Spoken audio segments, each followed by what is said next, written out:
Mi hija me echó de su casa como si fuera un trapo viejo que ya no servía ni para limpiar.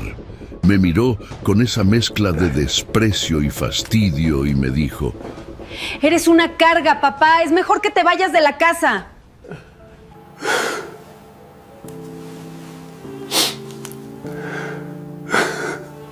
Papá, ya eres una carga para nosotros. Sentí que el corazón se me partía en dos. Fue como si de pronto los años que pasé trabajando, cuidando, sacrificándome por ella, se hubieran evaporado sin dejar rastro. Mi nombre es Joaquín Herrera. Tengo 74 años y no me da vergüenza decirlo.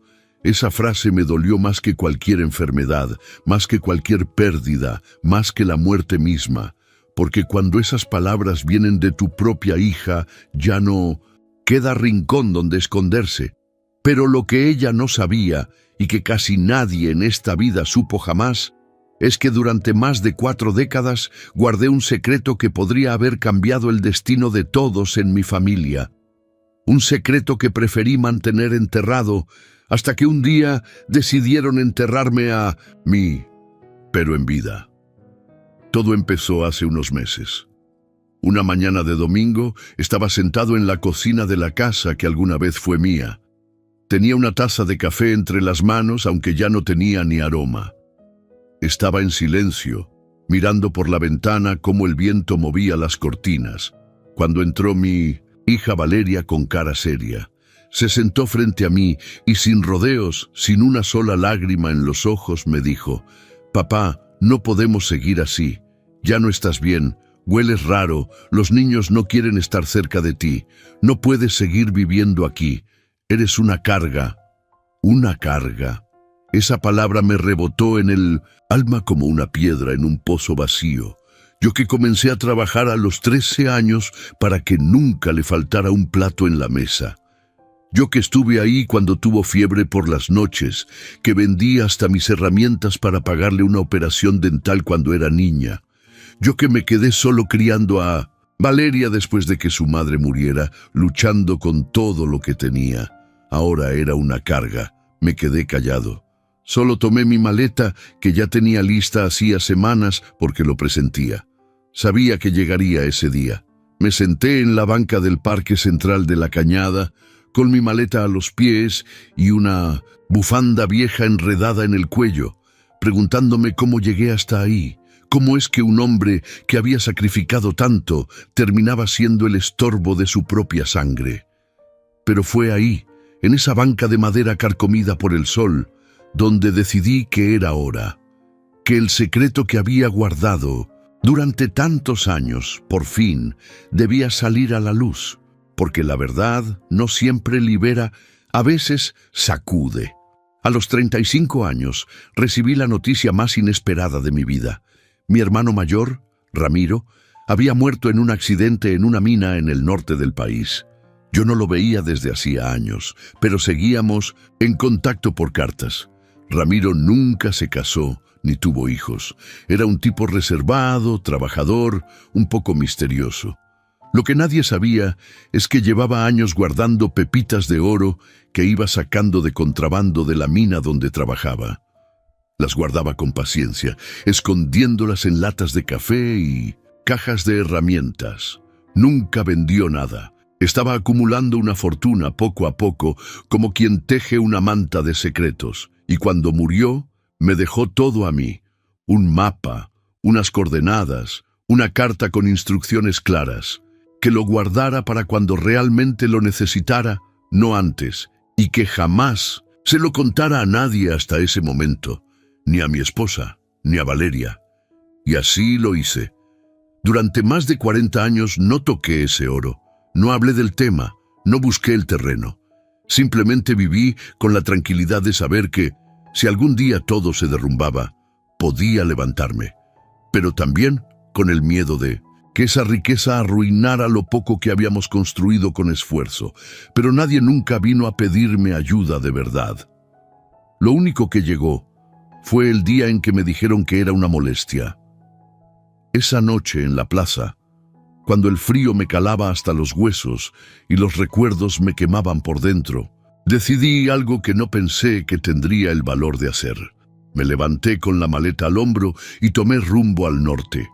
El mismo camino que mi hermano recorrió hace décadas, yo lo iba a andar ahora, viejo y olvidado, pero con una razón firme: confirmar que ese secreto seguía allí y que aún tenía sentido.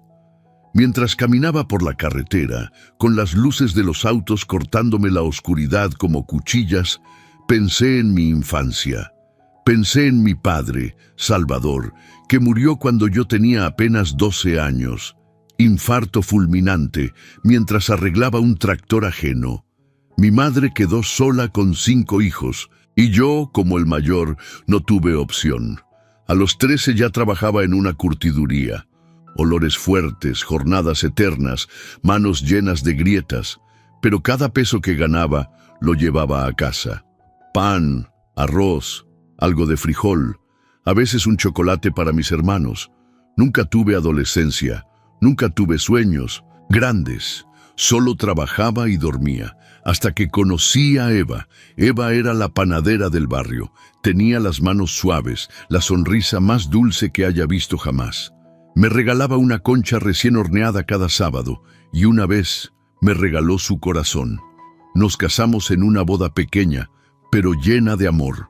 Yo, con mi único traje, el mismo del entierro de mi padre, y ella con un vestido que se cosió ella misma. No había lujos, pero sí promesas. La vida nos golpeó fuerte. Perdimos 2 bebés. Eva lloraba en silencio por las noches mientras yo le acariciaba el cabello sin saber qué decir. Pero cuando llegó Valeria, todo cambió. Nuestra niña, nuestro milagro. Trabajé como un condenado para darle todo. En el día en una fábrica de telas, en la noche cargando bultos en el mercado. Eva cuidaba a Valeria y además cosía ropa para otras mujeres del barrio. La casa era humilde, pero siempre limpia. Siempre llena de calor. Nos turnábamos para acompañar a Valeria a la escuela, para ir al médico, para estar ahí en sus cumpleaños, en sus logros, en sus tristezas. Valeria creció entre amor y esfuerzo. No le faltó nada, excepto quizás más tiempo conmigo. A veces llegaba tan cansado que apenas podía cenar, pero aún así me sentaba con ella para revisar sus tareas, para contarle historias. A veces me dormía con los zapatos puestos, pero me aseguraba de que su uniforme estuviera planchado para el día siguiente. Cuando Eva enfermó, todo se derrumbó de nuevo. Cáncer en los pulmones, avanzado, doloroso, injusto. Vendimos la licuadora, la estufa vieja, el anillo de bodas, pero nada fue suficiente. Eva se fue un día de abril. El sol brillaba como si nada, como si el mundo no supiera lo que acababa de perder.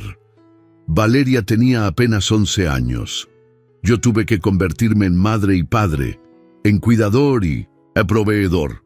Me tocó consolarla cuando lloraba por las noches, explicarle la muerte sin entenderla yo mismo. Cuando cumplió 20, conoció a Arturo, un hombre que parecía bueno. Ingeniero, educado, amable. Se casaron pronto y yo, sin pensarlo, les cedí la casa. La misma casa que Eva y yo habíamos levantado con ladrillos prestados y cemento pagado en abonos. Me mudé al cuarto de servicio. Chiquito, sin ventanas, pero no me importaba. Quería que Valeria fuera feliz. Los nietos llegaron poco después. Natalia y Tomás. 2 lucecitas que me devolvieron el sentido de todo. Jugaba con ellos, les contaba historias de mi infancia, les preparaba arroz con leche como me lo hacía mi mamá. Eran mi vida, pero el tiempo y la miseria también llegaron. Arturo perdió el empleo, Valeria dejó de sonreír, y yo, con lo poco que tenía, traté de ayudar. Mi pensión, mis ahorros, hasta una cadena de plata que tenía guardada por si algún día me enterraban sin nada. Todo lo di, todo, pero no fue suficiente, nunca lo es. Y entonces comenzaron las frases, las miradas, los silencios incómodos. El abuelo ya comió, ¿verdad? Aunque no hubiera probado bocado. ¿No podrías ir al parque un rato, papá? Cuando había visitas. Tomás dice que hueles raro, abuelo. Dolían como alfileres en la piel. Pero me quedaba callado hasta ese domingo en que Valeria me echó, con palabras que jamás podré olvidar, pero también con palabras que me hicieron abrir los ojos, porque ese mismo día, el viejo Joaquín decidió volver al norte, a buscar el secreto, a buscar, por fin, la verdad de su propia vida. La carretera hacia el norte era larga, polvorienta y cruel con un hombre de 74 años. Pero yo conocía el camino. Lo había recorrido en tren cuando tenía 20, buscando trabajo junto a Ramiro, mi hermano. Ahora lo hacía con pasos lentos, maleta pequeña, un bastón improvisado y el recuerdo de una promesa que había guardado bajo llave en el alma. Después de un día entero de viaje y 2 transbordos en autobuses casi vacíos, llegué a un pueblo llamado San Lucas de los Pinos, apenas un punto en el mapa, perdido entre cerros resecos y casas de adobe. Nadie me reconocía ahí, lo cual era perfecto. Solo un viejo más entre muchos, con mirada cansada y manos temblorosas. Pero yo tenía un destino, un lugar exacto, una cueva marcada en el mapa que mi hermano me dejó hace 40 años. Pasé la noche en una posada barata. Dormí poco, con la carta de Ramiro en una mano y el mapa arrugado en la otra. Las palabras escritas por su puño y letra me sonaban a testamento. Joaquín, si estás leyendo esto, es porque llegó el momento. Aquí está todo lo que pude reunir en una vida de trabajo. No lo uses antes de tiempo. No lo cuentes, no lo malgastes. Usa esto para salvarte si es que alguna vez te olvidan. A las 6 de la mañana del día siguiente, con los primeros rayos del sol filtrándose entre las tejas, tomé un taxi de carga. El conductor era un hombre joven llamado Saúl, que no paraba de hablar de fútbol y de lo caro que estaba todo. Me llevó lo más cerca posible de la colina que aparecía en el mapa, y el resto del camino lo hice a pie. 2 horas caminando cuesta arriba, entre arbustos, piedras sueltas y aire seco que cortaba la garganta. Finalmente, tras bordear un conjunto de rocas, la vi. Una entrada apenas visible, tapada por matorrales, como si el mundo se hubiera olvidado de ese lugar. Tal como debía ser. Me abrí paso y entré a la cueva. El olor a tierra encerrada me golpeó como un recuerdo. Avancé unos metros, guiado por una linterna vieja que apenas daba luz. Y ahí estaban, 3 sacos de lona, polvorientos, olvidados, intactos. Me arrodillé como si estuviera en un altar. Con manos temblorosas abrí el primero, y entonces lo vi. Oro, pepitas brillantes, irregulares, algunas pequeñas, otras del tamaño de nueces. Todo ahí, como lo había descrito mi hermano. Un tesoro escondido, enterrado con amor, no con ambición. Tomé solo unas cuantas y volví al pueblo. Me acerqué a una joyería que parecía tan vieja como yo. El dueño, un señor de bigote blanco y mirada desconfiada, las revisó con lupa. ¿De dónde sacó esto, don?, me preguntó sin despegar los ojos del oro. Es herencia, le respondí. Me miró en silencio durante varios segundos. Esto es oro puro. Si tiene más de esto, podría comprar la mitad del pueblo.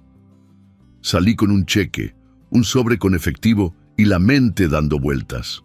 No por la emoción de ser rico, sino por el peso de lo que ese oro representaba. Era la prueba de que nunca había sido un estorbo, de que toda mi vida había valido la pena. Y también era la última oportunidad que tenía para decidir cómo quería vivir lo que me quedaba. Me hospedé en un pequeño hotel frente a la plaza del pueblo. Esa noche, entre la luna y el silencio, volví a pensar en Valeria, en Arturo, en mis nietos, en cómo había aguantado humillaciones, miradas de desprecio, comentarios hirientes, creyendo que algún día cambiarían.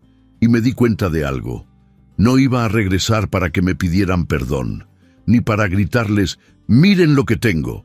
Yo no, era ese tipo de hombre, pero ellos sí iban a regresar, de una forma u otra, porque el dinero tiene oídos, piernas, dientes, y no me equivoqué. 3 días después, Arturo llegó al hotel.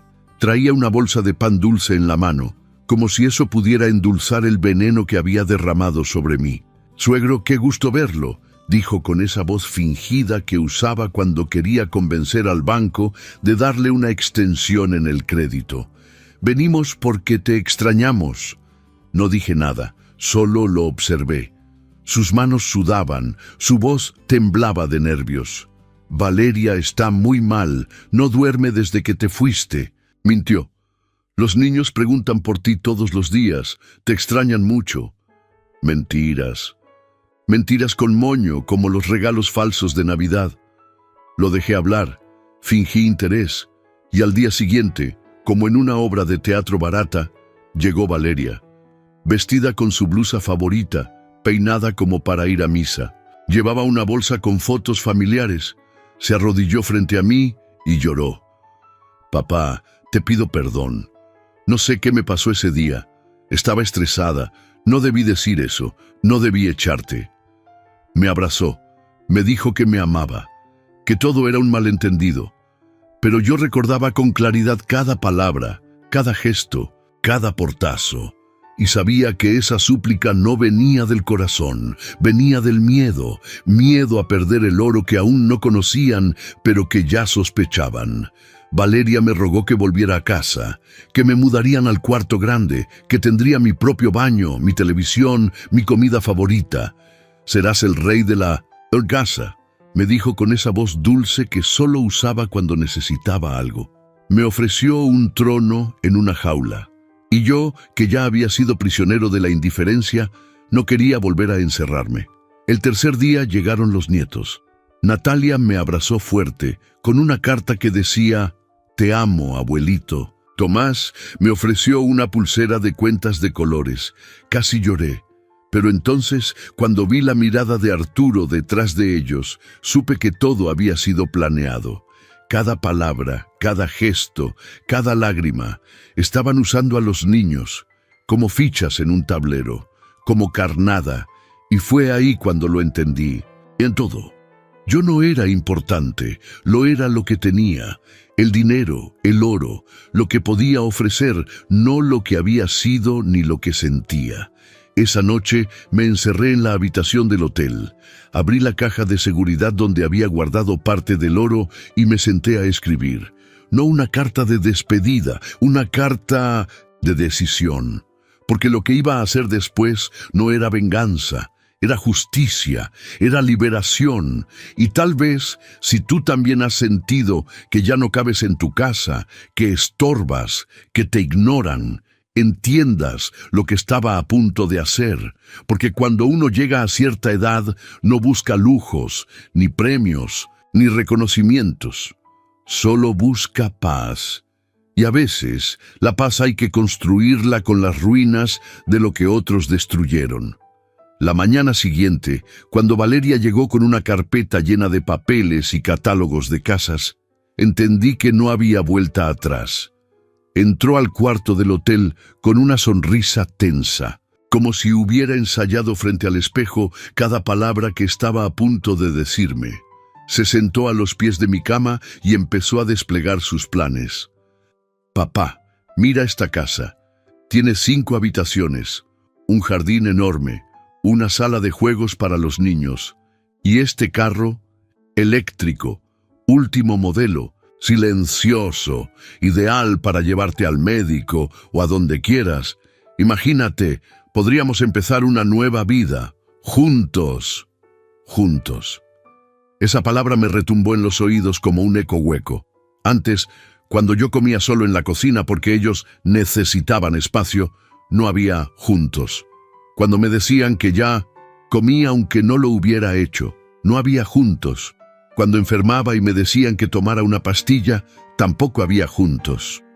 Valeria seguía hablando, mostrándome folletos, sonriendo con la ilusión de una niña, pero con los ojos de una mujer desesperada. «Tomás quiere ir a una escuela bilingüe». «Papá, y Natalia quiere estudiar medicina. ¿Te imaginas poder ayudarlos a cumplir sus sueños? Yo la escuchaba sin interrumpir, observando cada gesto, cada mirada, cada palabra que se le escapaba con ansiedad. Después mencionó a Arturo. Tiene una oportunidad de negocio buenísima. Su amigo de la universidad va a abrir un restaurante. Con tu ayuda podríamos invertir y multiplicar todo en poco tiempo. Es seguro. Lo ha investigado bien. En ese momento supe que no había marcha atrás. Ya no era yo, Joaquín, el padre que le enseñó a leer, el hombre que la cuidó durante noches de fiebre, el que le preparó sopas cuando se enfermaba de niña. No, ahora era una fuente de dinero, una mina caminante, una cuenta bancaria con zapatos. La dejé hablar durante 1 hora, completita, hasta que se quedó sin más hojas que mostrar, sin más promesas que ofrecer. «¿Qué te parece, papá?», me dijo con los ojos brillando. «¿Volvemos a casa para empezar de nuevo?». La miré largo, en silencio, como quien observa un árbol que se ha secado sin notarlo. Vi a la niña que fui criando día a día desaparecer frente a mis ojos, sustituida por una mujer desconocida, ambiciosa, atrapada en su propio miedo. Le hice una sola pregunta. Si mañana despertara pobre, si este dinero desapareciera, ¿igual me pedirías que volviera? Valeria parpadeó, 1 vez, 2 veces. Su sonrisa se congeló. Tragó saliva. No respondió, y en ese silencio incómodo supe la respuesta. No hacía falta que hablara. Su rostro, sus ojos, el movimiento nervioso de sus dedos lo dijeron todo. «Ya me respondiste, hija», dije levantándome con calma. Esa misma tarde fui al banco. Pedí hablar con el gerente, un tipo de corbata apretada y modales exagerados que me trataba como si yo fuera un rey. «Don Joaquín, ¿en qué podemos servirle hoy?», preguntó con una reverencia que casi me hizo reír. «Quiero hacer varias transferencias», le dije. «¿A cuentas familiares?», preguntó, asumiendo que todo iría a manos de mi hija. «No, a gente que realmente lo necesita». Y entonces empecé, una por una. Primero al asilo San Buenaventura, donde supe que vivían más de 60 ancianos abandonados. Muchos sin familia, muchos con enfermedades sin tratar. Transferí suficiente para renovar su cocina, para comprar medicamentos, para contratar personal médico adicional. «Que no les falte nada», les dije. Después a la escuela pública del barrio donde me crié. Doné dinero para que construyeran una biblioteca, compraran computadoras, arreglaran los baños, pusieran pupitres nuevos, que los niños tuvieran oportunidades que yo jamás tuve. Pensé en Carmen, la señora que limpiaba la terminal de autobuses y que siempre me daba los buenos días con una sonrisa. Su nieto tenía leucemia. Le transferí lo suficiente para pagar su tratamiento completo y lo que siguiera después. Pensé en Nacho, un joven que me había ayudado a cargar mis cosas el día que llegué al hotel. Tenía manos de obrero pero sueños de ingeniero. Le pagué su universidad entera sin avisarle. Solo le dejé una nota: «Paga esto ayudando a otro cuando puedas». Cada clic de transferencia me liberaba, me quitaba una piedra del pecho, me devolvía un trozo de la dignidad que me arrancaron poco a poco durante años. Guardé lo justo para mí, para alquilar una casa sencilla, para comer, también para no depender de nadie nunca más. Y también guardé un fondo especial, una herencia para mis nietos, Natalia y Tomás, pero con una condición. Solo podrían recibirla a los 25 años y solo si demostraban que sabían lo que era el respeto, el verdadero, no el que se finge para obtener algo, el respeto que se da sin condiciones.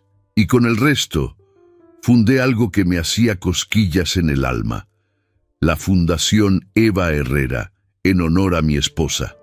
Un programa para ancianos abandonados, para que no pasaran por lo mismo que yo, para que tuvieran comida, abrigo, compañía, para que supieran que todavía Hay personas que valoran a los que lo dieron todo. Cuando terminé todo eso, me sentí más ligero, como si hubiera vivido con una mochila llena de piedras y por fin la hubiera dejado en el suelo. Esa noche regresé al hotel. Tenía los ojos cansados, pero el alma tranquila. Abrí la ventana y sentí en brisa. Por primera vez en años no tenía miedo al mañana. Al día siguiente, como era de esperarse, regresaron Valeria, Arturo y los niños. Traían pastel, globos, bolsas con regalos. «Papá, organizamos una fiesta familiar para celebrar tu regreso», me dijeron. Yo sonreí. «¡Qué detalle!», dije. «Pero antes necesito contarles algo». Y lo que les dije cambió todo. Se sentaron en la pequeña sala del hotel, como si fuera la sala de una casa familiar. Arturo se acomodó al borde del sillón, fingiendo una sonrisa nerviosa. Valeria sostenía a Natalia de la mano, mientras Tomás hojeaba una revista infantil que claramente no le interesaba. Yo estaba ahí, frente a ellos, con una taza de café en las manos, tratando de encontrar las palabras adecuadas para decirles lo que ya era irreversible. «Hoy doné casi todo el dinero», dije en voz baja, sin rodeos. El silencio fue tan brutal que parecía que alguien había cortado el aire con un cuchillo. Natalia alzó la vista. Tomás dejó caer la revista. Valeria parpadeó 2 veces, como si no hubiera entendido bien. Arturo se inclinó hacia adelante. «¿Cómo que lo donaste? ¿A quién? ¿Por qué?», preguntó con un tono que ya no trataba de disimular su irritación. «Porque me di cuenta de algo», respondí.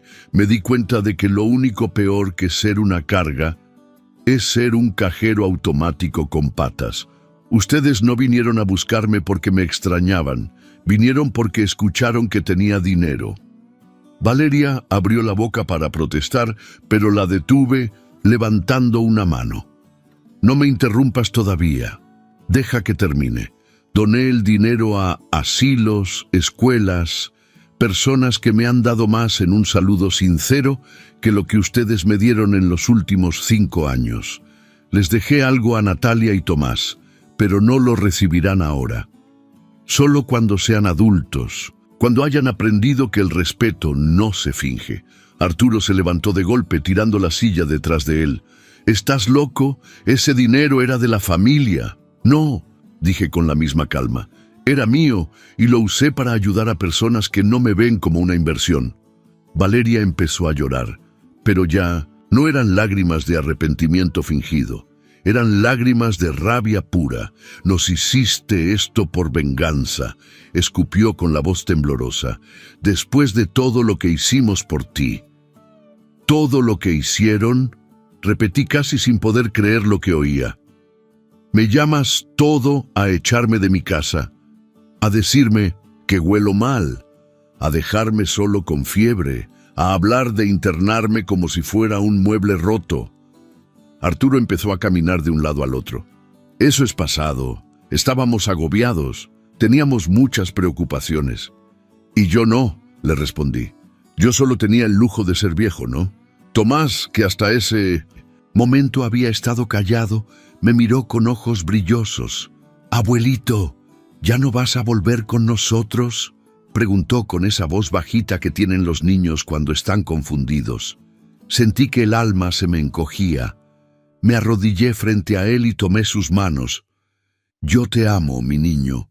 Te amo más que nada en este mundo. Pero hay momentos en los que uno tiene que elegir vivir con dignidad, aunque eso duela. A veces, el amor también es decir, hasta aquí, no por rencor, sino por respeto propio». Valeria se acercó, enfurecida. «Si no regresas con nosotros, si no recuperas ese dinero, no vamos a volver a hablarte. No vas a volver a ver a tus nietos. Vas a morirte solo». Y ahí estaba, el chantaje final, el veneno sin disfraz, la amenaza que pensaban que me iba a quebrar. «Valeria», le dije mientras me ponía de pie, «ya morí solo. Morí solo cuando vivía en esa casa, sin que nadie me escuchara, sin que nadie me preguntara cómo estaba. Morí cuando fingiste que no me veías, cuando me trataste como si yo fuera una molestia. Pero ahora, por primera vez en años, estoy vivo. Tomé mi saco, mi bastón y caminé hacia la puerta. Les dejé una carta. Léela cuando estés calmada. Ahí explico cómo y cuándo podrán recibir los niños lo que les dejé. Si alguna vez maduran, si alguna vez aprenden lo que realmente vale la vida. «Espera», gritó Valeria siguiéndome hasta la entrada. «No puedes hacer esto. Somos tu familia». Me detuve con la mano en el picaporte. Me giré lentamente y la miré con Sinton. Una tristeza que me apretaba el pecho, pero también con una paz profunda. «No, hija. Una familia de verdad nunca habría dejado que llegáramos hasta aquí». Y salí.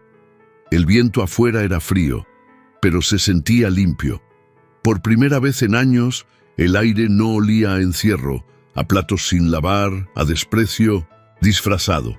Caminé sin rumbo fijo, como un hombre que ha escapado de una jaula sin barrotes, y esa noche dormí en una casa rentada en las afueras del pueblo, pequeña, con 2 habitaciones, un jardincito donde crece lavanda y un árbol joven que apenas da sombra. Nada lujoso, pero era mía de 1900, ¿verdad? Los primeros días fueron extraños. No tenía a nadie hablándome encima, ni nietos corriendo, ni voces por el pasillo. Solo silencio. Un silencio espeso que al principio dolía, pero que poco a poco se convirtió en paz. Me despertaba cuando quería. Comía cuando tenía hambre. Me preparaba mi café sin que nadie me dijera que ya no podía tomar tanto. Leía el periódico en voz alta, solo por gusto. Regaba mis plantas con calma. Y por las noches escribía en un cuaderno todo lo que había aprendido. Una mañana, mientras regaba una bugambilia, apareció una mujer del otro lado de la cerca. Tenía el cabello blanco recogido en un chongo y una sonrisa franca. Se llamaba Teresa. «Buenos días, vecino», me dijo. «Qué gusto que por fin hay alguien en esa casa». Le respondí con una inclinación de cabeza. «Buenos días, señora». Desde ese momento empezamos a hablar. Primero cosas simples. El clima, las plantas, el pan del mercado. Luego más profundo, los hijos, los dolores, las ausencias. Teresa también era viuda. Tenía 2 hijos que vivían en otra ciudad y que apenas la visitaban. Pero ella no se quejaba. Había aprendido a construir una vida con lo poco que tenía. «¿Sabe, don Joaquín?», me dijo un día mientras tomábamos café bajo su sombra de durazno, «hay asilos que necesitan gente como usted, que hable, que escuche, que cuente historias». El asilo Santa Beatriz, el mismo al que yo había donado una parte del dinero. No lo pensé mucho. Fui. Y ahí, entre gente arrugada, como yo, encontré algo que no esperaba. Propósito. Me asignaron a don Pascual, un hombre de 81 años que había sido bolero. Nos hicimos amigos. Jugábamos dominó, leía cartas antiguas, escuchaba historias de cuando él bailaba con su esposa en el zaguán. Me presentaron a doña Rita, que recitaba poesía de memoria, y a don Eliseo, que hablaba con las plantas del jardín. 3 veces por semana iba, a veces solo a sentarme y escuchar, otras veces cocinaba para todos, lentejas, arroz con leche, caldo de pollo como el que hacía Eva. Nunca me sentí más útil, nunca me sentí más bienvenido. Nadie ahí me preguntaba cuánto tenía en el banco. Me preguntaban cómo estaba, si había dormido bien, si me dolía algo. Y por primera vez, después de tantos años, mi respuesta era sincera. Estoy bien.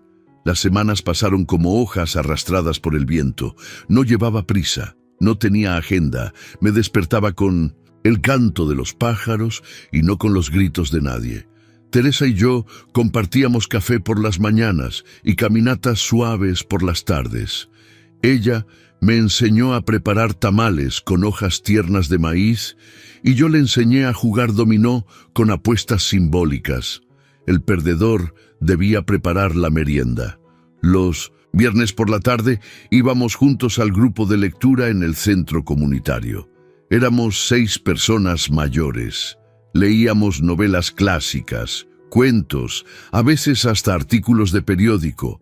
Pero lo más importante no era el texto, era la conversación después. Cada quien compartía lo que pensaba, lo que sentía, lo que le recordaba. Yo, que tantos años había pasado en silencio, empecé a redescubrir el gusto de hablar y ser escuchado sin que me callaran, sin que me ignoraran por viejo, sin que alguien cambiara de tema cuando yo apenas empezaba a hablar. Un día, mientras compartíamos una lectura sobre la importancia de la memoria, uno de los asistentes, don Hilario, dijo algo que me atravesó el pecho. Los recuerdos no son para revivir el pasado, son para no olvidar quiénes fuimos. Esa noche escribí en mi cuaderno: yo fui padre, esposo, obrero, cuidador, soñador, y ahora soy algo que nunca supe que podía ser: libre.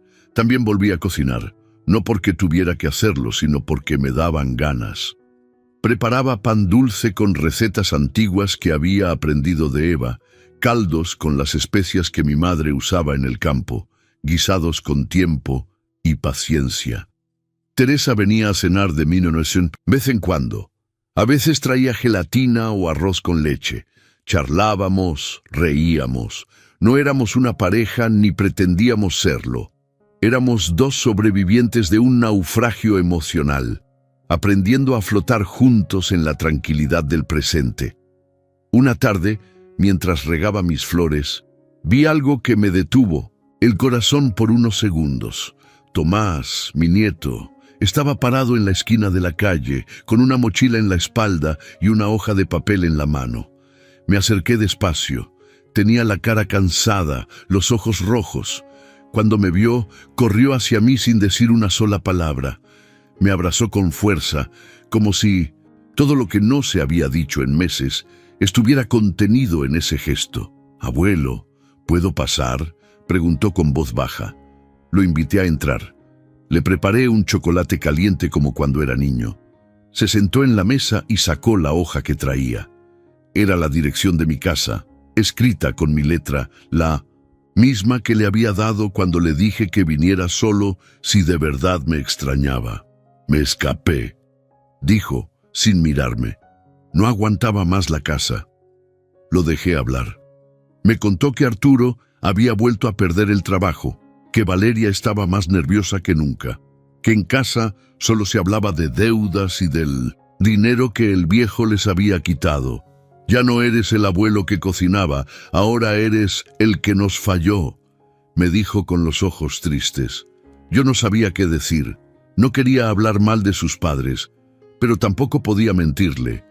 «¿Y tú qué crees que soy?», le pregunté. Tomás se quedó callado un rato. Luego levantó la vista.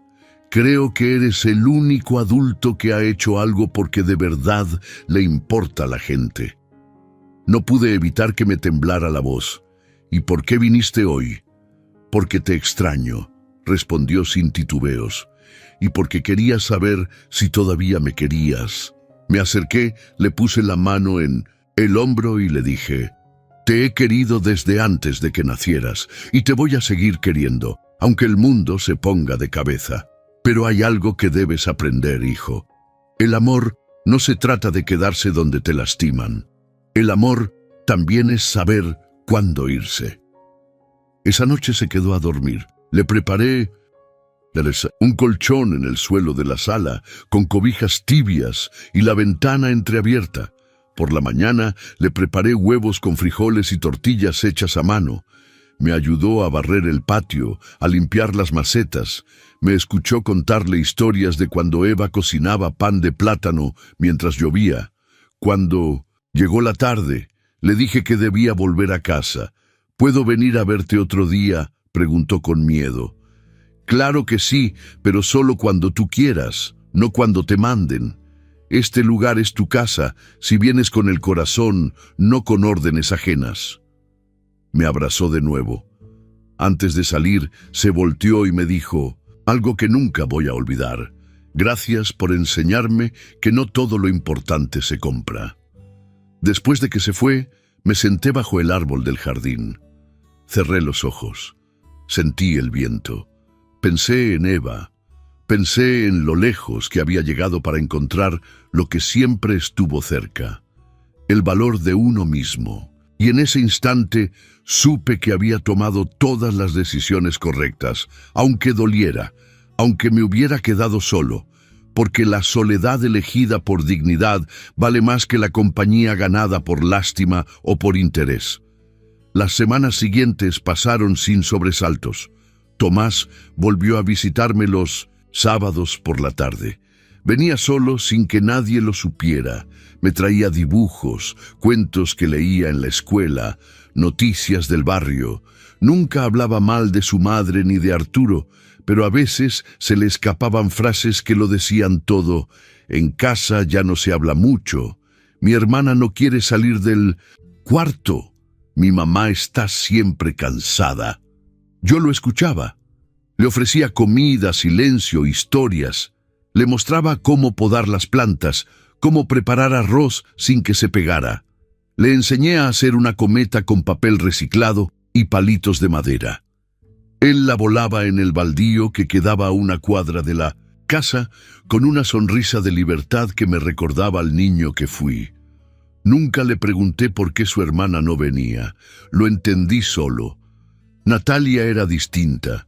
Siempre fue más apegada a su madre, más sensible al ambiente en casa. Y también, lo sabía, más manipulable. Cuando las cosas se tuercen en una familia, no todos reaccionan igual. Algunos huyen, otros se aferran, otros simplemente se apagan. Pero Tomás, él había elegido venir. No por lo que yo tenía, sino por lo que le hacía sentir. Y eso, para mí, valía más que cualquier herencia. Una mañana de domingo salí a caminar por el centro del pueblo. Era el día del mercado. Los puestos estaban llenos de colores, olores, voces. Compré pan de nata, queso fresco y un par de libros usados en un puesto que vendía de todo. Mientras caminaba entre la gente, escuché a una mujer decir en voz alta: «¿Ese no es el señor que salió en el noticiero de la región?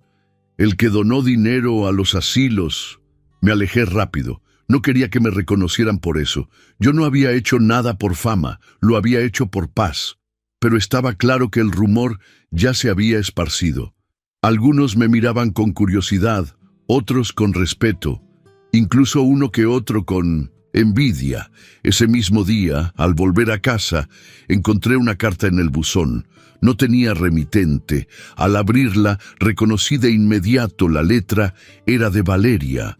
«Papá, no sé cómo empezar esta carta. Hace meses que no hablamos y cada día siento que la distancia se hace más grande. No sé cómo volver a acercarme a ti sin que me rechaces. Tal vez lo merezco. Tal vez lo que hice no tiene perdón. Pero tengo que intentarlo. Arturo está otra vez sin trabajo. Las cuentas se acumulan. Los niños te extrañan. Yo te extraño. Si te queda algo de lo que recibiste, o si pudieras al menos ayudarnos con un préstamo, aunque sea con la fundación que creaste, no te pedimos que regreses, solo que no nos dejes solos. Sé que cometí errores, muchos, pero aún somos tu familia. Podríamos intentarlo de nuevo». Leí la carta 3 veces. Las palabras parecían medidas, cuidadosamente escritas para tocarme donde más dolía, pero debajo de la tinta podía sentir el mismo patrón de antes. No había arrepentimiento real, solo necesidad, urgencia, desesperación y el viejo reflejo de buscar en mí la solución a todo. No respondí. En lugar de eso, escribí en mi cuaderno: «El amor que solo aparece cuando hace falta no es amor, es conveniencia». Esa misma semana me visitó Teresa. Traía un pastel de zanahoria y una sonrisa cálida. Me preguntó si quería acompañarla al centro comunitario donde daban clases de lectura a niños con dificultades. «Podrías leerles en voz alta, contarles historias. Tienes esa voz que...» «Calma, Joaquín. Acepté. Y ahí estaba, una semana después, frente a 10 niños sentados en círculo. Les contaba la historia de un viejo que vivía solo en una cabaña y que un día encuentra una caja mágica enterrada en el bosque. Al principio no entendían mucho, pero a medida que hablaba, sus ojos se iban abriendo. Uno de ellos, con una sonrisa rota y ropa demasiado grande para su cuerpo, me interrumpió y me dijo: «¿Ese viejo es usted?». Todos se rieron. Yo también. «Tal vez», respondí. Después de esa primera sesión volví cada martes. Les contaba historias inventadas o adaptadas de mi vida. Les hablaba de Eva, de mi hermano Ramiro, de los oficios que tuve, de los trenes que conocí, de las veces que dormí con hambre, de las que me desperté con esperanza. Y ellos escuchaban como si cada palabra fuera oro puro. Me miraban con esos ojos que ven con el alma, sin etiquetas, sin prejuicios, sin interés. Y en ese salón de techos bajos y ventanas abiertas me sentí más útil que nunca, más vivo. Un viernes por la tarde, Teresa me preguntó si estaba dispuesto a ayudar en un proyecto nuevo, la creación de una pequeña biblioteca vecinal. Ya tenemos algunos libros, sillas, una sala de lectura, pero nos falta alguien que esté ahí, que se encargue de mantenerla viva. ¿Qué dices? No lo dudé. Durante semanas recolectamos donaciones, reparamos estantes, pintamos paredes. Puse parte del dinero que me quedaba para comprar alfombras, cojines, más libros infantiles. El día de la inauguración había globos, pancartas hechas por los niños y un letrero en la entrada: Biblioteca Popular Eva Herrera, un espacio para soñar. Lloré en silencio, no por tristeza, sino por orgullo, porque por fin, después de tantos años de sacrificio, ese amor que di sin esperar nada a cambio, ahora florecía, no en una casa que me despreciaba, sino en un pueblo que me abrazaba. Habían pasado ya varios meses desde que cerré aquella puerta para siempre, y, curiosamente, no volví a mirar atrás, no por rencor, sino porque por fin tenía algo delante que valía más la pena. Cada día en la biblioteca era distinto. Algunos niños llegaban corriendo desde la escuela con las mochilas aún puestas y los cuadernos abiertos, buscando ayuda con las tareas. Otros solo querían escuchar cuentos. Había uno, el más pequeño, que no sabía leer todavía, pero que memorizaba las historias que le contaba palabra por palabra. Se llamaba Emiliano, tenía los zapatos rotos y una energía inagotable. Un día me miró a los ojos y me dijo: «Usted parece como un abuelo de los que no gritan». Le sonreí. «Tampoco soy de los que regañan mucho», le dije. Y él, con esa sinceridad sin filtros que solo los niños tienen, respondió: «Entonces quiero que sea mi abuelo». Desde ese día, Emiliano venía todos los martes y jueves. Se sentaba a mi lado, me hacía preguntas sobre los libros, me pedía historias nuevas. A veces traía un dibujo que hacía él mismo. Otras veces solo quería quedarse sentado, en 1960, silencio, escuchando la lluvia o el canto de los pájaros. Nunca me pidió nada, solo estar. Y eso, para mí, ya era mucho.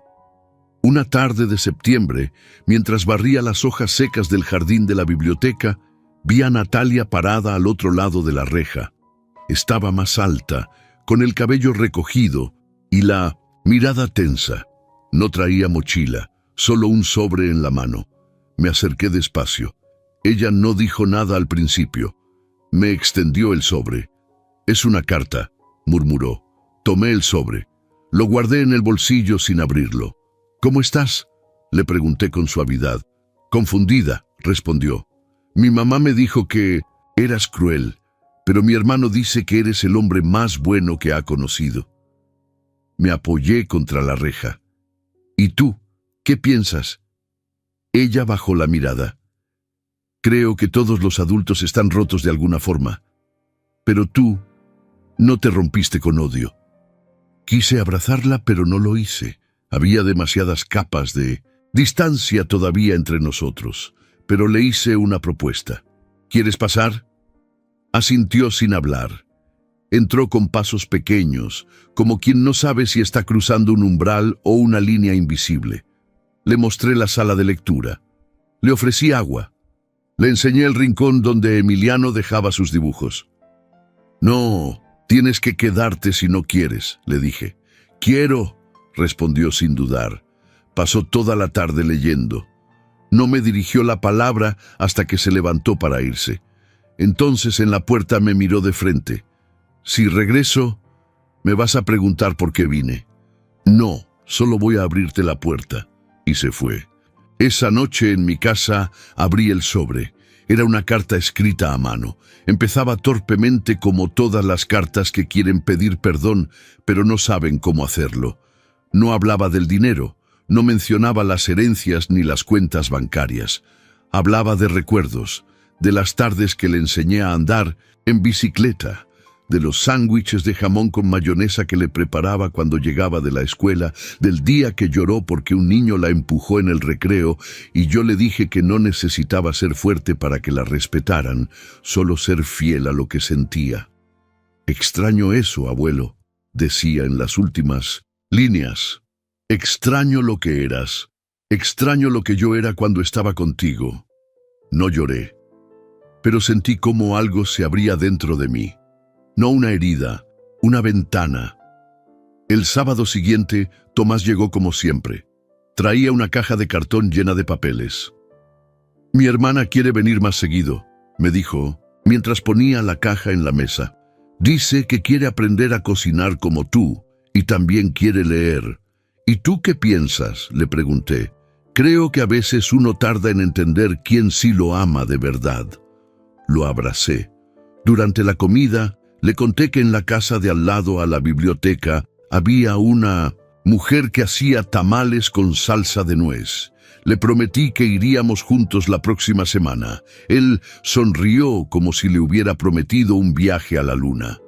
Más tarde, mientras él pintaba una cartulina en el porche, salí a sentarme en mi banquito de madera bajo el sol tibio del final del día.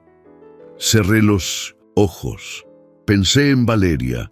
No con rabia, no con tristeza, solo como se piensa en algo que fue parte de uno pero ya no duele. Me pregunté si algún día entendería que lo que perdió no fue un tesoro enterrado, sino uno que le hablaba todos los días, que la abrazaba, que la protegía en silencio. Pensé en Eva. «Lo estamos logrando», le dije al cielo. La carta de Valeria quedó sobre la mesa varios días, como una presencia muda que no molestaba, pero tampoco se iba. No la respondí, tampoco la volví a leer. Me limité a seguir con mi vida, con la rutina que había ido construyendo en estos meses, sin ella.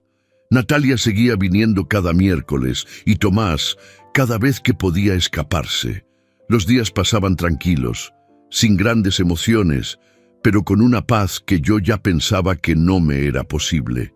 En la biblioteca cada vez llegaban más niños. Algunos se acercaban con timidez, como si no creyeran que un lugar así pudiera ser suyo. Otros entraban con toda la confianza del mundo, como si hubieran vivido ahí toda la vida. A todos los recibía con el mismo cariño. Les enseñaba a leer, les prestaba libros, les contaba cuentos de mi infancia y les cocinaba algo cuando podía. Una tarde incluso llevé panqué de plátano y chocolate, como el que Eva hacía en los días fríos. Fue un éxito. Me pidieron la receta y la escribí en el pizarrón para que todos la copiaran.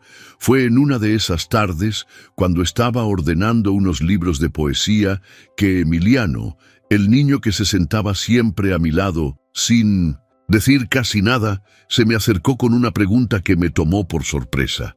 «Don Joaquín, ¿usted alguna vez quiso tener una vida diferente?» Me quedé en silencio unos segundos. ¿Diferente cómo? No sé, sin hijos, sin trabajo, sin tanto cansancio. Lo miré con ternura. Tal vez, cuando era muy joven, soñé con otras cosas. Viajar, escribir un libro, aprender a tocar piano. pero la vida me dio lo que necesitaba, aunque no siempre lo entendí a tiempo. Ahora sé que todo lo que hice, incluso lo más duro, me trajo hasta aquí. Y aquí estoy bien. Él asintió como si lo entendiera, aunque era demasiado pequeño para comprender todo el peso de esas palabras. Al día siguiente fui al asilo Santa Beatriz a dejar unas donaciones que me habían entregado en el centro comunitario. Medicamentos, cobijas, libros. Me recibieron con abrazos, sonrisas y un plato de arroz calientito. Don Pascual me contó que lo habían llamado sus hijos después de años sin hablar. No sabían que él estaba en un lugar tan bueno, ni que tenía ahora alguien que le leía el periódico todos los jueves. Me dijo que se sentía afortunado, y yo no supe qué contestar. Solo le apreté la mano y me quedé sentado junto a él, escuchando la radio. Esa noche, al volver a casa, encontré algo que no esperaba, una bolsa de papel en la puerta, con 2 frascos de mermelada casera y una nota escrita a mano. Era de Teresa. Decía que había estado enferma unos días y no había podido pasar, pero que pensaba en mí. No siempre hace falta hablar para acompañarse, escribió. La abracé mentalmente. Esa mujer tenía una forma de decir las cosas sin alzar la voz, como si sus palabras fueran llaves para abrir puertas cerradas sin forzarlas. Pensé en todo lo que ella me había enseñado sin siquiera intentarlo, a volver a confiar, a volver a tener una rutina que no fuera castigo, sino elección, a compartir sin miedo a que me volvieran a usar. El domingo, Tomás llegó con un cuaderno lleno de dibujos y un cartel que decía: Club de Lectura de los Nietos de Joaquín. Me reí. Él estaba convencido de que era buena idea invitar a otros niños del barrio a leer conmigo. Hizo un afiche, escribió la fecha y se fue con Natalia a pegarlo en los postes cerca de la plaza. Los vi correr juntos por la calle, gritando y riendo, y por un momento me pareció ver reflejada la infancia que yo siempre había querido darles. Tal vez no a tiempo, tal vez no como soñé, pero al fin ahí estaba. Al final de esa tarde, cuando el cielo se tornaba rosa y el aire comenzaba a enfriar, me senté en el patio con un té caliente entre las manos y un libro viejo en el regazo. Cerré los ojos. No pensaba en nada, o tal vez sí, pensaba en Eva, en Ramiro, en mis padres, en los silencios que antes me dolían y que ahora se habían vuelto refugio. Pensaba en todo lo que había perdido y en lo poco, pero verdadero, que había ganado. Y entendí que no todo dolor necesita justicia. A veces solo necesita espacio para cicatrizar. Era curioso cómo, con el paso del tiempo, los días empezaban a parecerse entre sí, pero en el buen sentido. Ya no había sorpresas que dolieran, ni palabras que cortaran. Todo era más sencillo, más honesto. Me despertaba con el canto de los pájaros que anidaban en el árbol del patio. A veces, cuando abría la ventana, encontraba flores silvestres que los niños dejaban sobre el quicio, con una nota que decía: «Gracias por leernos», o «Me gustó mucho el cuento del Señor del Bosque». Eran detalles pequeños, pero llenos de algo que hacía tiempo no sentía: gratitud sin condiciones. Natalia venía con regularidad.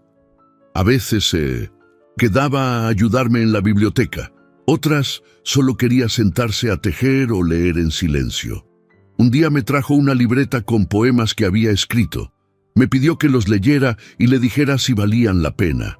Los leí todos, no porque quisiera darle una respuesta, sino porque me sorprendió la profundidad de sus palabras. Había dolor, sí, pero también una sensibilidad que yo no recordaba haberle visto antes. Le dije que no necesitaban valer nada para nadie más, que si a ella le servían para entenderse y sanar, entonces ya eran valiosos. Tomás, por su parte, se había convertido en una especie de pequeño líder del grupo de lectura. Reunía a los niños, proponía actividades, organizaba juegos. Se notaba que en ese espacio él era libre, que no necesitaba defenderse ni fingir nada. Su energía era contagiosa y yo sentía que verlo así era uno de los mayores logros de toda mi vida. No como una revancha contra lo que perdí, sino como una semilla que contra todo pronóstico había brotado. Una tarde cualquiera, mientras ayudábamos a los niños a decorar la biblioteca para una pequeña feria del libro, Natalia me dijo algo que me quedó dando vueltas. «Abuelo, mamá no está bien. Miré sin interrumpirla. Llora sola. A veces no sale de su cuarto en todo el día, y cuando sale, nos habla como si no nos viera. Arturo ya no vive con nosotros. No sabemos nada de él, y ella no quiere que nadie sepa, pero yo ya no sé cómo ayudarla». Se quedó callada unos segundos, como dudando si debía seguir. La otra noche me preguntó si todavía veníamos a verte. Le dije que sí, no me contestó nada. Solo se le llenaron los ojos de lágrimas. Asentí, con el corazón encogido. No sentí alegría, no sentí venganza, solo tristeza, porque a pesar de todo, Valeria era mi hija. Y aunque su orgullo la había llevado al extremo, en el fondo sabía que no era una mala persona, solo alguien atrapado en su propia frustración. «¿Quieres que hable con ella?», me preguntó Natalia. «No, no todavía», le respondí. «Algunas heridas tienen que abrirse solas para que cicatricen bien». Al día siguiente, mientras tomaba café en el patio, vi a Teresa cruzar el portón con una bolsa en las manos. Traía pan recién horneado. Nos sentamos bajo la sombra del árbol, como tantas veces. Me preguntó cómo iba todo, si los niños seguían viniendo, si necesitábamos más libros. «Todo va bien», le dije sonriendo. «Aunque últimamente tengo la sensación de que estoy cerrando un ciclo». Ella me miró con esa calma que tiene la gente que ha vivido suficiente para no espantarse con nada. «Tal vez no estás cerrando un ciclo. Tal vez estás regresando al inicio, pero con los ojos abiertos». Nos quedamos en silencio, viendo cómo las hojas se movían con el viento, y por dentro supe que tenía razón. Esa noche escribí una carta, no para Valeria, para mí. Una especie de testamento emocional. No hablaba de dinero, ni de propiedades. Hablaba de aprendizajes, de errores, de decisiones difíciles, de lo que significa envejecer sin miedo, sin máscaras, sin necesidad de demostrarle nada a nadie. La guardé en el mismo sobre donde antes había puesto las escrituras de la vieja casa. Cerré el cajón del escritorio y respiré hondo. No sabía si alguien la leería algún día, pero eso ya no me importaba.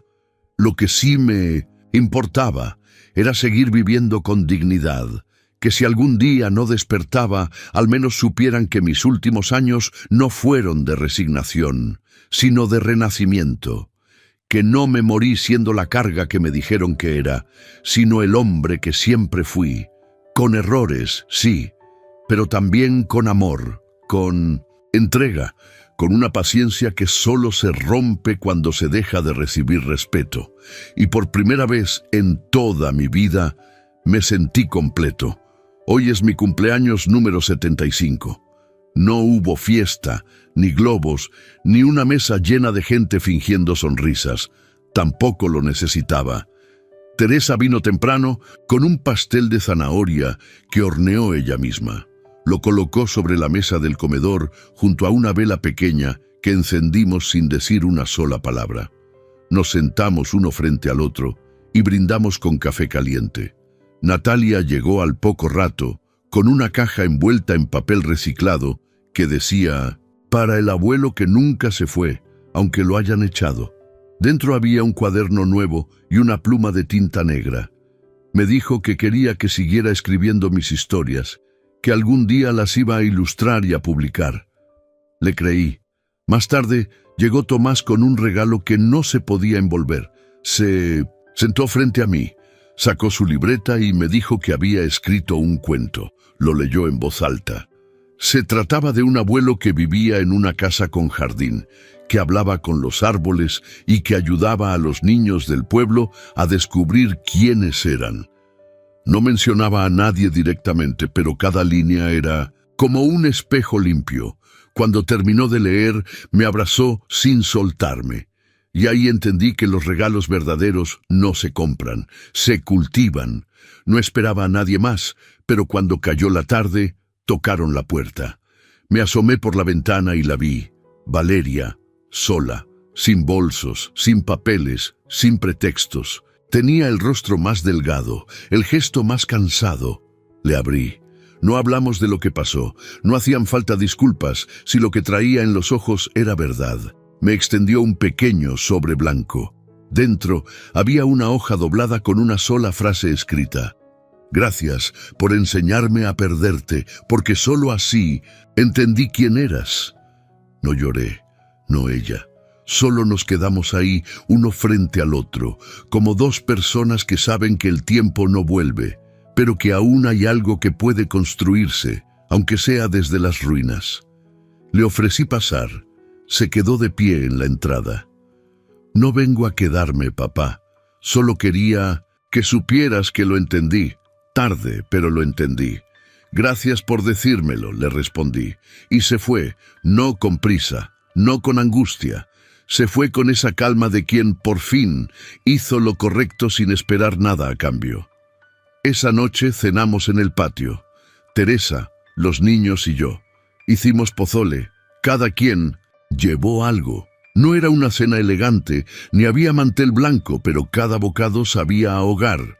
Después, Tomás y Natalia cantaron una canción que habían ensayado y me dieron una tarjeta que decía: «Gracias por quedarte contigo cuando los demás se fueron». Al acostarme, me recosté sin prisa. Abrí la ventana de mi cuarto para dejar entrar el aire fresco. Miré el techo, respiré profundo, pensé en todo lo que viví, en lo que tuve que soltar, en lo que aprendí tarde, en lo que nunca tuve y ya no necesito. Pensé en Eva, en cómo estaría sonriendo desde algún rincón invisible. Pensé en Ramiro y su carta, en cómo ese oro enterrado no me salvó, pero me dio la oportunidad de salvarme yo solo. Y pensé en ti, que estás escuchando esta historia.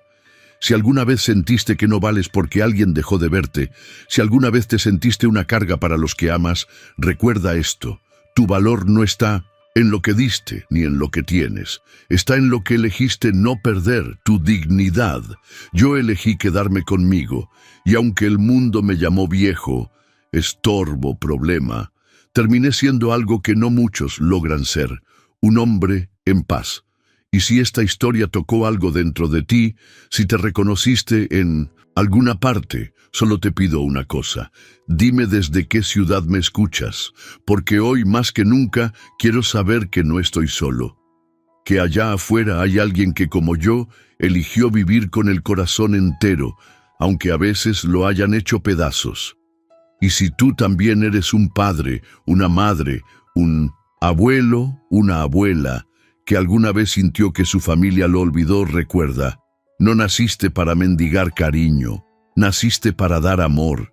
Y cuando eso ya no es posible, también tienes derecho a dártelo a ti. Gracias por haber llegado hasta aquí, porque esta historia, aunque fue mía, también puede ser la tuya. Y si tú estás escuchando esto, que es porque todavía hay tiempo, tiempo para levantarte, para cerrar una puerta, para abrir otra, tiempo para ser libre, tiempo para volver a ti. Joaquín. Estamos una vez más por acá, huevón. Una noche más por acá, muchachos, con ustedes. Qué bueno verlos por acá. Aplausos. No lo merecemos, no lo merecemos. Después de un día tan berraco, huevón. Después de un día tan agitado. Aquí estamos.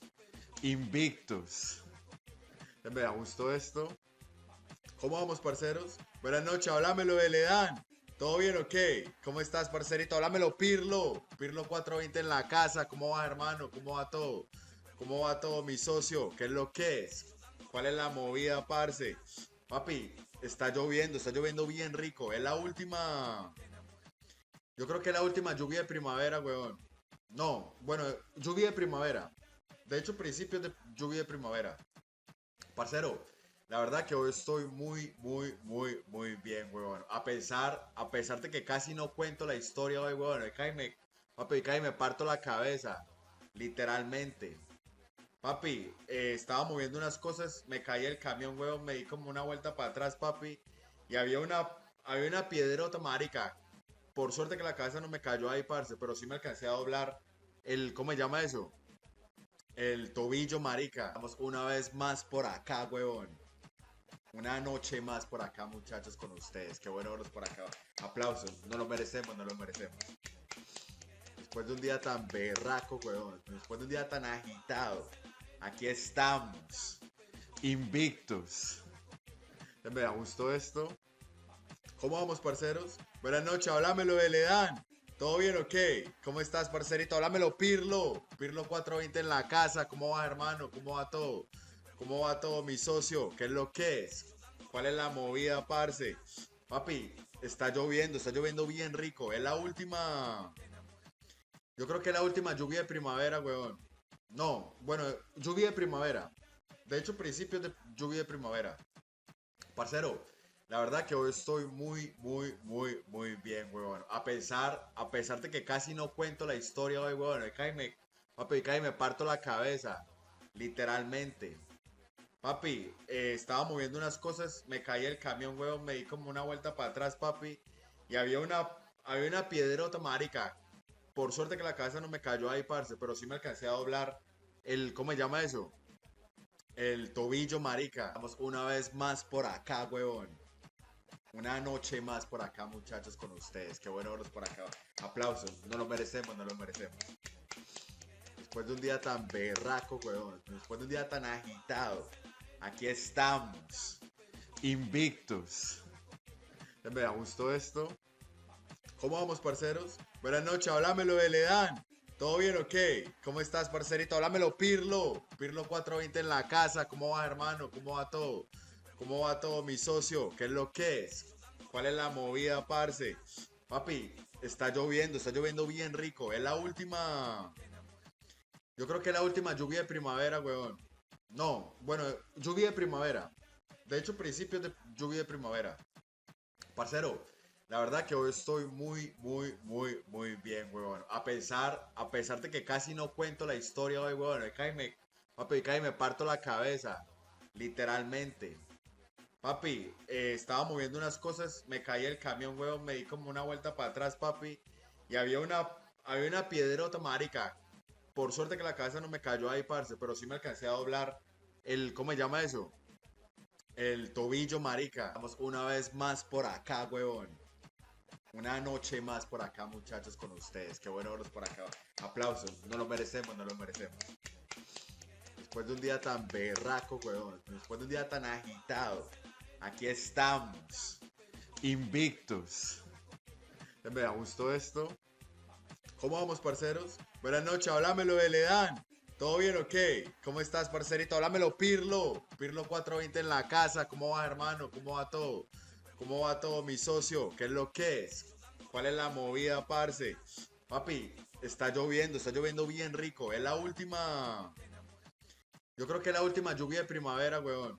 No, bueno, lluvia de primavera. De hecho, principios de lluvia de primavera. Parcero, la verdad que hoy estoy muy bien, weón. A pesar de que casi no cuento la historia hoy, weón. Papi, casi me parto la cabeza. Literalmente. Papi, estaba moviendo unas cosas, me caí el camión, weón, me di como una vuelta para atrás, papi. Y había una piedrota, marica. Por suerte que la cabeza no me cayó ahí, parce, pero sí me alcancé a doblar ¿cómo se llama eso? El tobillo, marica. Vamos una vez más por acá, huevón. Una noche más por acá, muchachos, con ustedes. Qué bueno verlos por acá. Aplausos. No lo merecemos, no lo merecemos. Después de un día tan berraco, huevón. Después de un día tan agitado. Aquí estamos. Invictos. Me da gusto esto. ¿Cómo vamos, parceros? Buenas noches, háblamelo de Ledán. ¿Todo bien o qué? ¿Cómo estás, parcerito? Háblamelo, Pirlo. Pirlo 420 en la casa. ¿Cómo va, hermano? ¿Cómo va todo? ¿Cómo va todo, mi socio? ¿Qué es lo que es? ¿Cuál es la movida, parce? Papi, está lloviendo bien rico. Es la última. Yo creo que la última lluvia de primavera, weón. No, bueno, lluvia de primavera. De hecho, principios de lluvia de primavera. Parcero, la verdad que hoy estoy muy bien, weón. A pesar de que casi no cuento la historia hoy, weón. Papi, cae me parto la cabeza. Literalmente. Papi, estaba moviendo unas cosas, me caí el camión, weón, me di como una vuelta para atrás, papi. Y había una piedrota, marica. Por suerte que la cabeza no me cayó ahí, parce, pero sí me alcancé a doblar ¿cómo se llama eso? El tobillo, marica. Vamos una vez más por acá, huevón. Una noche más por acá, muchachos, con ustedes. Qué bueno verlos por acá. Aplausos. No lo merecemos, no lo merecemos. Después de un día tan berraco, huevón. Después de un día tan agitado. Aquí estamos. Invictus. Me gustó esto. ¿Cómo vamos, parceros? Buenas noches, háblamelo de Ledan. ¿Todo bien o qué? ¿Cómo estás, parcerito? Háblamelo, Pirlo. Pirlo 420 en la casa. ¿Cómo va, hermano? ¿Cómo va todo? ¿Cómo va todo, mi socio? ¿Qué es lo que es? ¿Cuál es la movida, parce? Papi, está lloviendo bien rico. Es la última... Yo creo que es la última lluvia de primavera, weón. No, bueno, lluvia de primavera. De hecho, principios de lluvia de primavera. Parcero, la verdad que hoy estoy muy bien, weón. A pesar de que casi no cuento la historia hoy, weón. Papi, cae me parto la cabeza. Literalmente. Papi, estaba moviendo unas cosas, me caí el camión, weón, me di como una vuelta para atrás, papi. Y había una piedrota, marica. Por suerte que la cabeza no me cayó ahí, parce, pero sí me alcancé a doblar ¿cómo se llama eso? El tobillo, marica. Vamos una vez más por acá, huevón.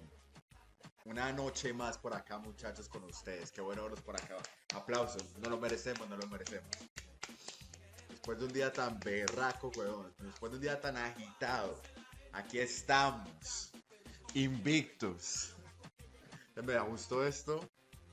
¿Cómo vamos, parceros? Buenas noches, háblamelo de Ledan.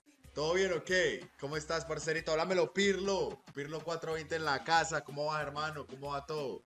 ¿Cómo va todo, mi socio? ¿Qué es lo que es? ¿Cuál es la movida, parce? Papi, está lloviendo bien rico. Es la última... Yo creo que es la última lluvia de primavera, weón. No, bueno, lluvia de primavera. De hecho, principios de lluvia de primavera. Parcero, la verdad que hoy estoy muy bien, weón. A pesar de que casi no cuento la historia hoy, weón. Papi, cae me parto la cabeza. Literalmente. Papi, estaba moviendo unas cosas, me caí el camión, weón, me di como una vuelta para atrás, papi. Y había una piedrota, marica. Por suerte que la cabeza no me cayó ahí, parce, pero sí me alcancé a doblar ¿cómo se llama eso? El tobillo, marica. Vamos una vez más por acá, huevón. Una noche más por acá, muchachos, con ustedes. Qué bueno verlos por acá. Aplausos. No lo merecemos, no lo merecemos. Después de un día tan berraco, huevón. Después de un día tan agitado. Aquí estamos. Invictus. Me gustó esto. ¿Cómo vamos, parceros? Buenas noches, háblamelo de Ledan.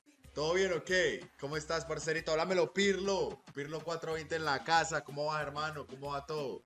¿Cómo va todo, mi socio? ¿Qué es lo que es? ¿Cuál es la movida, parce? Papi, está lloviendo bien rico. Es la última... Yo creo que es la última lluvia de primavera, weón. No, bueno, lluvia de primavera. De hecho, principios de lluvia de primavera. Parcero, la verdad que hoy estoy muy bien, weón. A pesar de que casi no cuento la historia hoy, weón. Papi, cae me parto la cabeza. Literalmente. Papi, estaba moviendo unas cosas, me caí el camión, weón, me di como una vuelta para atrás, papi.